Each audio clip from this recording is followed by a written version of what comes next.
اب اگر یہ حقیقت واضح ہو گئی تو اب فرمایا سابقوا الی مغفرۃ من ربکم وجنۃ عرضھا کعرض السماء والارض۔ سابقوا باب مفاعلہ سے ہے مسابقت، سبقہ آگے بڑھ جانا، استبقہ آگے نکلنے کی کوشش کرنا، یہ باب استفعال ہو جائے گا، استباق۔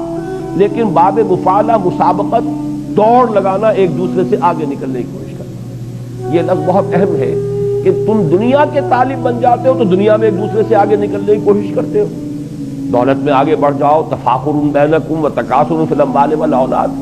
اب اگر آخرت منزل مقصود بن گئی تو اس کے لیے بھی دوڑ لگاؤ، اس کے لیے بھی ایک دوسرے سے آگے نکلو۔ یہ نہ ہو کہ دنیا کے لیے تو تمہاری جو ہے تمہارا جوش بھی ہے اور تمہارا خروش بھی ہے اور تمہارے اندر جو ہے حرکت بھی ہے، لیکن آخرت کہنے کو تو مطلوب و مقصود ہے، لیکن اس کے لیے بڑی قناعت ہے آخرت کی طرف سے، اس کے لیے کوئی بھاگ دوڑ اور کوئی ایک دوسرے سے آگے نکلنے کی کوشش نہیں ہے۔ تو مسابقت جو ہے یہ فطرت انسانی کے اندر موجود ہے، جس کو آپ کہتے ہیں، ایڈلر نے کہا ہے دی ارج ٹو ڈومینیٹ، ایک دوسرے کے اوپر غالب آنے کی کوشش، ارج ٹو ڈومینیٹ یہ انسان کے اندر ہے، مسابقت کا جذبہ ہے۔ اب صرف یہ کہ آپ اس کے فیلڈ کو بدل دیجیے، مسابقت مال میں نہ کیجیے، مسابقت خیرات میں کیجیے۔ یہ سورہ بقرہ میں بھی آیا ہے وَلِكُلٍّ وِجْهَةٌ هُوَ مُوَلِّيهَا فَاسْتَبِقُوا الْخَيْرَاتِ۔ دیکھو ہر ایک نے کوئی نہ کوئی اپنا ہدف مقرر کیا ہوا ہے جس کی طرف وہ پیش قدمی کر رہا ہے، محنت کر رہا ہے۔ تو اے مسلمانوں، تمہارا مسابقت کا معاملہ اور استباق جو ہے تمہارا وہ ہونا چاہیے خیرات، حسنات، نیکیوں کے لیے، بھلائیوں کے لیے، انفاق میں، جہاد فی سبیل اللہ میں۔ آگے سے آگے بڑھ کر سرفروشی کرو، آگے سے آگے بڑھ کر انفاق کرو، ایک دوسرے سے نکلنے کی کوشش کرو۔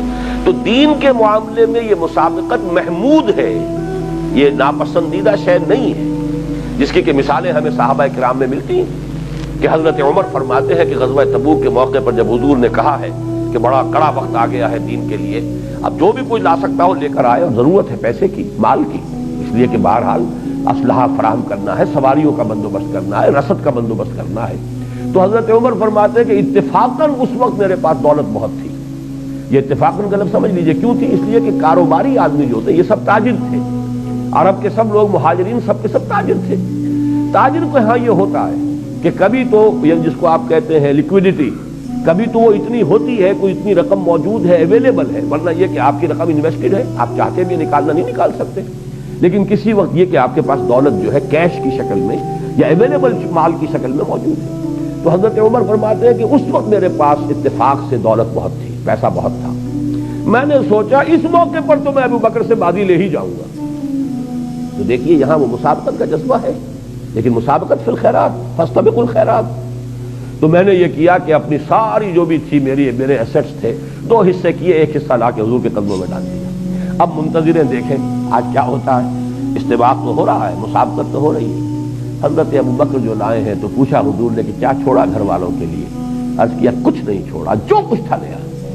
تو حضرت عمر فرماتے، اب دیکھیے یہاں پر کوانٹٹی کا ایلیمنٹ نہیں آئے گا، جو کچھ تھا لے آئے، چاہے وہ کم ہو، اس کی کوئی ہمیں اس کی تفصیل نہیں معلوم کہ کتنا کچھ لائے تھے اور حضرت عمر کتنا لائے تھے، لیکن وہ جتنا بھی لائے تھے وہ کل کا کل تھا، اور حضرت عمر جتنا بھی لائے تھے وہ نصف تھا۔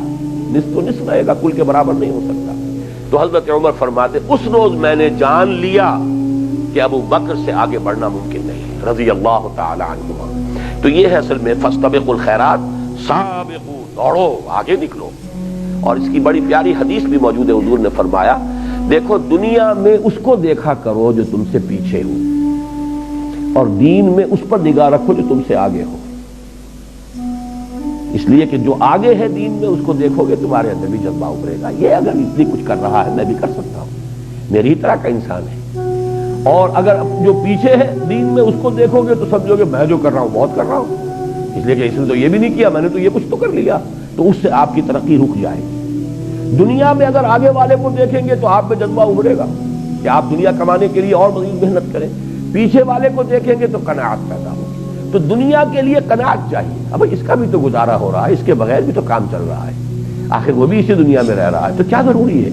جیسے کہ مرزا عبد القادر بے دل کا شعر ہے، بڑا پیارا شعر ہے کہ ہرس قانے نیست بے دل ورنہ درکار حیات، آنچے ماں درکار داریم اکثر درکار نیست۔ یہ تو ہماری حرص ہے کہ یہ بھی ہو وہ بھی ہو، یہ بھی ضرورت ہے اس کی بھی ضرورت ہے، ورنہ واقعہ یہ ہے کہ ہم جن چیزوں کو سمجھتے ہیں کہ یہ لازمی ہے زندگی گزارنے کے لیے، ان کی اکثریت ایسی چیزیں ہیں کہ جو اکثرش درکار نہیں، وہ حقیقت میں درکار نہیں۔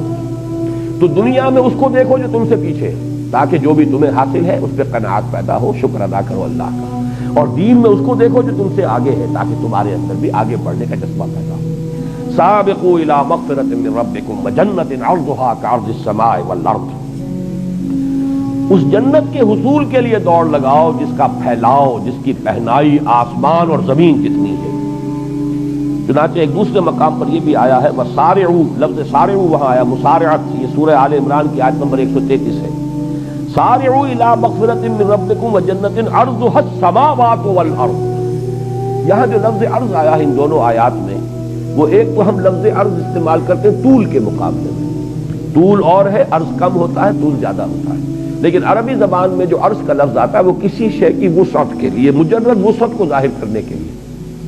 قرآن مجید میں کس مقام پر ہے یہ تو میرے ذہن میں نہیں ہے، ذو دعائن عریض، یعنی جب انسان کو کوئی تکلیف آتی ہے تو بڑی لمبی چوڑی دعائیں مانگنی شروع کر دیتا ہے، وہاں پہ کوئی طول کا لفظ علیحدہ نہیں آیا ہے، لمبی چوڑی دعائیں، ذو دعائن عریض، بڑی لمبی لمبی چوڑی چوڑی دعائیں مانگتا ہے انسان، اور جب ہماری طرف سے نعمت مل جاتی تو ہمیں بھول جاتا ہے، یہ یاد ہی نہیں رہتا کہ کبھی وہ ہمیں پکارتا بھی تھا، کبھی ہم سے دعائیں بھی کرتا تھا۔ احتیاج میں آدمی ہوتا ہے اللہ کو پکارتا ہے۔ تو یہاں عرض سے مراد ہے کہ جنت کا تم تصور کر ہی نہیں سکتے، اور میں نے بالکل شروع میں اس سورہ مبارکہ کے درس کے دن میں عرض کیا تھا کہ چونکہ قرآن مجید سائنس کی اصطلاحات، فلسفے کی اصطلاحات استعمال نہیں کرتا، بس کسی شے کو کل جو ہمارا تصور ہے کائنات کا، آسمان اور زمین، بس یہ الفاظ ہیں، عام انسان جو ہے اس کے حوالے سے، تو اسی لیے جنت کتنی بڑی ہوگی تم کیا تصور کر سکتے ہو؟ تمہارا تو اپنا ذہن بہت ہی مختصر ہے۔ آج کا انسان بھی ابھی کچھ اسے پتہ نہیں دنیا کتنی لمبی چوڑی ہے، یہ کائنات کہیں کہاں سے شروع ہوتی ہے کہاں ختم ہو رہی ہے، کچھ پتہ نہیں۔ جتنی ٹیلیسکوپ بڑی ہوتی چلی جا رہی اتنی کائنات بھی پھیلتی چلی جا رہی ہے۔ بہرحال کہیں کسی ٹیلیسکوپ نے آج تک یہ نہیں بتایا کہ اس جگہ پر کائنات ختم ہوتی ہے، وہاں تک ہماری جو ہے رسائی ہو گئی ہے نگاہ کی۔ تو اس اعتبار سے قرآن مجید وہ الفاظ استعمال کرتا ہے جسے عام دیہاتی، جسے عام بدو جو تھا عرب کا وہ بھی سمجھ لے۔ ارضھا کارض السماء والارض، اس جنت کی وسعت اور اس کی پہنائی تم کیا سمجھو گے؟ بس یوں سمجھو آسمانوں اور زمین جتنی، یا آسمان اور زمین جتنی۔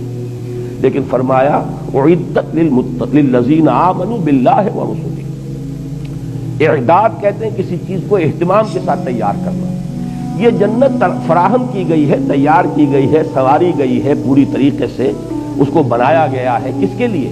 للذین آمنوا باللہ ورسلہ، جو ایمان لائے اللہ پر اور اس کے رسولوں پر۔ اب یہ نوٹ کر لیجئے کہ اس آیت میں بھی اور 19ویں آیت میں بھی آگے کسی شے کا اضافہ نہیں کیا، جیسے کہ وہاں ہم نے دیکھا تھا 19ویں آیت میں کہ جس میں کہ وہ سلوک قرآنی جو ہے وہ اپنے آخری کلائمیکس کو پہنچا ہے، والذین آمنوا باللہ ورسلہ اولئک هم الصدیقون۔ اب نہ وہاں انفاق کا تذکرہ ہے، نہ وہاں پر قتال کا تذکرہ ہے، نہ اعمال صالحہ کا تذکرہ ہے، لیکن مراد کیا ہے؟ جب ایمان حقیقی معنی میں ہوگا، واقعتاً ایمان ہوگا، حقیقی ایمان ہوگا، تو یہ گویا کہ از خود مندرج ہے، وہاں پر یہ انڈرسٹوڈ ہے۔ اس ایمان کے ساتھ انفاق بھی ہوگا، اس ایمان کے ساتھ قتال بھی ہوگا، اس ایمان کے ساتھ جہاد بھی ہوگا، اس ایمان کے ساتھ اعمال صالحہ بھی ہوں گے، اس ایمان کے ساتھ نماز، روزہ، حج اور زکوٰۃ بھی ہوں گے، یہ سب کچھ ہوگا۔ لہذا جہاں پر بھی ایمان اب آ رہا ہے، یہ نہ سمجھیے کہ مجرد ایمان کی بات ہو رہی ہے۔ اعدت للذین آمنوا باللہ ورسلہ، یہ تیار کی گئی ہے جنت، اس کو آراستہ پیراستہ کیا گیا ہے ان لوگوں کے لیے جو اللہ پر اور اس کے رسولوں پر حقیقتاً ایمان رکھنے والے ہیں۔ ذالک فضل اللہ یؤتیہ من یشاء، اور یہ اللہ تعالیٰ کا فضل ہے، جس کو چاہے گا دے گا۔ یہاں بھی میں چاہتا ہوں نوٹ کر لیں، فضل کہتے ہیں اللہ کی طرف سے بغیر استحقاق کی دی جانے والی شے۔ اجرت اور اجر یہ ایک ہی لفظ ہے، اجر بدلہ، ثواب، اجرت جو کسی محنت اور مزدوری کا نتیجہ ہے۔ قرآن مجید میں اس کے برعکس لفظ آتا ہے فضل۔ فضل وہ ہے جو بغیر استحقاق دی جاتی ہے۔ تو یہ جان لیجئے کہ قرآن کا بھی تصور یہ ہے کہ جہاں بھی جنت کا تذکرہ آتا ہے فضل ہے اللہ کا، یعنی یہ کہ کوئی انسان مجرد اپنے عمل کے ذریعے سے جنت کا مستحق نہیں بن سکتا جب تک کہ فضل خدا بندی اس کی دستگیری نہ کرے۔ چنانچہ یہ حدیث بھی ہے اور متفق علیہ حدیث ہے، صحیح بخاری صحیح مسلم دونوں میں حضرت ابو ہریرہ رضی اللہ تعالی عنہ سے یہ روایت ہے، ان ابی ہریرہ رضی اللہ عنہ قال قال رسول اللہ صلی اللہ علیہ وسلم لن يدخل احدا منکم عملہ الجنہ، اور یہ حضور فرما رہے ہیں صحابہ سے، تم میں سے کسی کا عمل اسے جنت میں داخل نہیں کر سکے گا. لن يدخل احدا منکم عملہ الجنہ، تم میں سے کسی کا بھی عمل اسے جنت میں داخل نہیں کر سکے گا. قالوا ولا انت، یہ میں بارہا کہا کرتا ہوں کہ جس کو بھی اللہ نے اس وقت کی توفیق دی، بڑی جرأت سے کا مظاہرہ کرتے ہوئے حضور سے پوچھ لیا، حضور کیا آپ کا بھی معاملہ یہی ہے؟ کیا آپ بھی جنت میں محض اپنے عمل سے کی بنا پر داخل نہیں ہوں گے؟ فرمایا قال ولا انا الا ان يتغمدني الله منه بفضل ورحمہ، میں بھی مجرد اپنے عمل کی بنیاد پر نہیں، بلکہ الا یہ کہ اللہ تعالیٰ اپنے فضل اور رحمت سے مجھے ڈھانپ لے، اپنے فضل اور رحمت کے سے ڈھانپ لے گا تو جنت میں داخلہ ہو. اب یہ ایک انتہائی بات ہے جو حضور نے اپنے بارے میں فرما دی، لیکن بات سمجھانی یہ ہے کہ کبھی بھی اپنا استحقاق نہ سمجھیے جنت، اپنی امکانی حد تک کام کر کے پھر بھی فضل خداوندی کا ہی یہ معاملہ جو ہوگا. جیسے کہ اہل جنت کا ترانہ نقل ہوا، جب جنت میں داخل ہوں گے تو کہیں گے الحمدللہ الذی ہدانا لہذا، اس اللہ کا شکر ہے جس نے اسے ہمیں یہاں تک پہنچا دیا، اس نے پہنچایا. وما كنا لنهتدي لولا ان هدانا اللہ، اور ہرگز یہاں نہ پہنچ پاتے اگر اللہ ہی ہمیں نہ پہنچا. تو یہ لفظ فضل کے حوالے سے اس بات کو نوٹ کر لیجئے، ذالک فضل اللہ یؤتیہ من یشاء واللہ ذو الفضل العظیم، اللہ بہت بڑے فضل کا مالک ہے. اب اس کے بعد جو آیات ہیں اگرچہ تعداد میں کئی ہیں لیکن مجھے ابھی اس کو بیان کرنا ہے. یہ ایک مضمون ہے جو اس سے پہلے سورہ تغابن میں بڑی وضاحت سے آ چکا ہے. یہاں اگرچہ لفظاً زیادہ تفصیل ہے، وہاں معنن کم الفاظ میں یہ بات آ چکی ہے، تفصیل میں وہاں بیان کر چکا ہوں. اس دنیا کی زندگی میں انسان بہت متاثر ہوتا ہے، حوادث، آفات جو ہے سماوی بھی ہوتے ہیں، بڑے پیمانے پر آ جاتے ہیں. بڑا زلزلہ آ گیا، ہزاروں انسان جو ہے اس میں ختم ہو گئے، مکان دھس گئے، یا سیلاب آ گیا جو ہمارے ہاں پچھلے دنوں بھی آیا تھا. کتنے لوگ ہیں اس سیلاب کے اندر، گھر گھروں سے بہہ گئے، گھر ختم ہو گئے، لوگ ڈوب گئے، فصلیں کتنی بڑے بڑے رقبے کے اوپر کھڑی ہوئی تباہ و برباد ہو گئی. یا کسی انسان کے اپنے اندر کوئی بیماری آ گئی اچانک، بیٹھے بٹھائے کوئی خیال ہی نہیں تھا، معلوم ہوا کینسر ہے، معلوم ہوا کہ یہ تو فلاں چیز ہے، ہارٹ جو ہے اتنے پرسنٹ بلاکڈ ہے. تو یہ ساری چیزیں اچانک آتی ہیں انسان پر. تو حوادث چاہے وہ ذاتی طور پر آ رہے ہوں، بیٹھے بٹھائے کوئی انسان کسی مقدمے میں پھنس گیا ہے، خواہ ایسے ہی لوگ لپٹ جاتے ہیں بغیر کسی اس کے کہ کوئی ان کا اپنا ارادہ ہو، اور یہ کہ اس کی وجہ سے پریشانی ہو رہی ہے. تو ما صاب من مصیبت فی الارض ولا فی انفسکم، نہیں نازل ہوتی کوئی نازل ہونے والی. لفظ مصیبہ جو ہے یہ تو نازل ہونے والی شے، پڑھنے والی شے. اصابہ یصیبو، اصابہ یصیبو سے مصیبن، یہ گویا کہ اس میں فاعل ہے، مصیبت مؤنث ہو گیا. پڑھنے والی شے جو بھی کیفیت مجھ پر یا آپ پر وارد ہوتی ہے، چاہے وہ اچھی ہو، چاہے بری ہو، چاہے تکلیف دہ ہو، چاہے مسرت بخش ہو، جہاں تک لغوی تعلق ہے اس لفظ کا وہ ساری چیزیں اس میں شامل ہو جائیں گی. تمام حوادث، تمام واقعات جو بھی ہم پر کیفیات وارد ہوتی ہیں وہ سب کی سب اس میں آ جائیں گی. لیکن عام طور پر یہ لفظ جو ہے استعمال ہوتا ہے تکلیف دہ چیزوں کے لیے، ناگوار چیزوں کے لیے، ناپسندیدہ چیزوں کے لیے. ما اصاب من مصیبت فی الارض ولا فی انفسکم، یہاں تفصیل کر دی گئی. مصیبتیں دو قسم کی ہیں، یا تو زمین میں نازل ہوئی، بڑے پیمانے پر ہوئی، سماوی یا آفاقی کوئی مصیبت آئی ہے.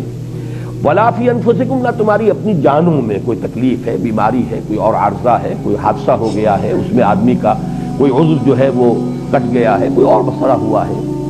الا فی کتاب من قبل ان نبرأها، مگر یہ کہ وہ ایک کتاب میں موجود ہے اس سے پہلے کہ ہم اسے ظاہر کریں، ہم اس کو وجود میں لائیں، ہم اس کو خلعت وجود سے سرفراز کریں.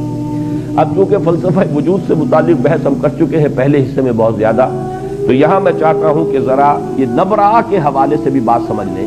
اللہ تعالیٰ کا ایک اسم گرامی ہے الباری، الخالق الباری المصور. وہ جو گلدستہ قرآن مجید میں 16-17 اسماء جو ایک جگہ آئے ہیں 3 آیات میں، اسی میں یہ الباری بھی آیا ہے. تیسری آیت کے اندر پھر یہ هو اللہ الخالق الباری المصور له الاسماء الحسنى. تو اللہ تعالیٰ کی یہ شان ہے کہ وہ باری ہے. باری کے معنی کیا ہے؟ عام طور پر جب خالق کے ساتھ لفظ باری آتا ہے تو اکثر لوگوں نے اس کا یہ نقشہ پیش کیا ہے کہ خلق کہتے ہیں ذہنی طور پر کسی شے کی منصوبہ بندی، نقشہ بنا دینا، اور پھر یہ کہ باری ہے پھر اس کو پوری طریقے سے ظاہر ایک شکل جو ہے اس کو عطا کر دینا، اور یہ ہوتا ہے. ہر ہماری انسانی تخلیق میں بھی یہ ہوگا. کوئی مصور ہے، اس کے ذہن میں پہلے خاکہ بن جاتا ہے، پھر وہ اسے صفحہ کرتاس پر لاتا ہے یا جو بھی اس کا کینوس ہے اس کے اوپر اس کو اتارتا ہے. کوئی موجد ہے، اس کے ذہن میں پہلے ایجاد کا نقشہ وجود میں آ جاتا ہے، پھر وہ عملاً جو ہے اس کا خروج جو ہے باہر ہوتا ہے. اور باری کے لفظ میں یہ اصولی طور پر یہ بات موجود ہے، برا یبرأ، کسی شے سے علیحدہ ہو جانا. میں تم سے بری ہوں، برات، تبرع، یہ سب کی سب چیزیں کیا ہیں؟ علیحدہ ہو جانا. تو در حقیقت اللہ تعالیٰ کی تخلیق کے بارے میں بھی فلاسفہ نے اس کے یہ دو مراحل بیان کیے ہیں کہ ایک ہے کسی شے کا وجود علمی جو اللہ کے اپنے علم میں تھا، شے ہمیشہ سے تھی، وہ اللہ کے علم میں تھی، اس کا خارجی وجود نہیں تھا. اب وہ وجود میں آئی ہے خارجی طور پر، تو یہ ہے برا یبرأ، اور اس کے حوالے سے اللہ تعالیٰ باری ہے. جو بھی حوادث اس کائنات میں آنے والے ہیں علم خداوندی میں تو پہلے سے موجود ہے. وہ عالم ما کان وما یکون ہے، جو ہونے والا ہے، جو ہوا ہے، سب اس کے علم میں ہے. تو اس کا گویا کہ جہاں تک وجود علمی کا تعلق ہے وہ تو ہر شے ہمیشہ سے ہے. اللہ کی ذات کے ساتھ اس کا علم، جیسے اللہ کی ذات قدیم ہے ایسے ہی اس کی صفات قدیم ہے، تو اس کا علم بھی قدیم ہے. ہر شے کا ایک وجود علمی جو ہے وہ اللہ کی ذات کے ساتھ پہلے سے قائم تھا. اس کو کہا گیا الا فی کتاب. کتاب سے مراد ہے اللہ تعالیٰ کا علم. تو اللہ کے علم میں وہ شے پہلے سے موجود تھی. پھر من قبل ان نبرأہا، اب گویا کہ یہ وہاں سے ظاہر ہو رہی ہے. اس کو اگر ذرا اس پر بہت زیادہ قیاس تو نہ کیجیے گا، علامہ اقبال کا ایک بہت اونچا شعر ہے، وہ میں آپ کو سنا رہا ہوں.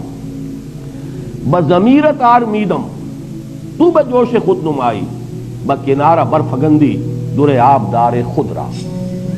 اے اللہ، میں تو تیرے اندر، تیرے وجود کے اندر بڑے آرام سے تھا.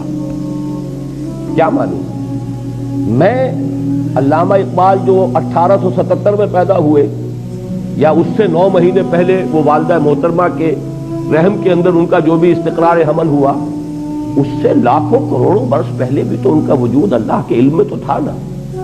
کیا اللہ کو معلوم نہیں تھا؟ تو وجود جو ہے اس اعتبار سے وجود علمی جو ہے میرا، بضمیرت آرمیدم، میں تیرے وجود کے اندر، تیرے علم میں بڑے آرام میں تھا. مجھے تو کوئی چنتا نہیں، کوئی تشویش نہیں، کوئی فکر نہیں. بضمیرت آرمیدم تو بجوش خود نمائی، بکنارہ برفگندی در آبدار خدرا. یہ جو تمثیل لائے ہیں کہ جیسے سیپی ہوتی ہے، سیپ، اس کے اندر موتی پروان چڑھ رہا ہے.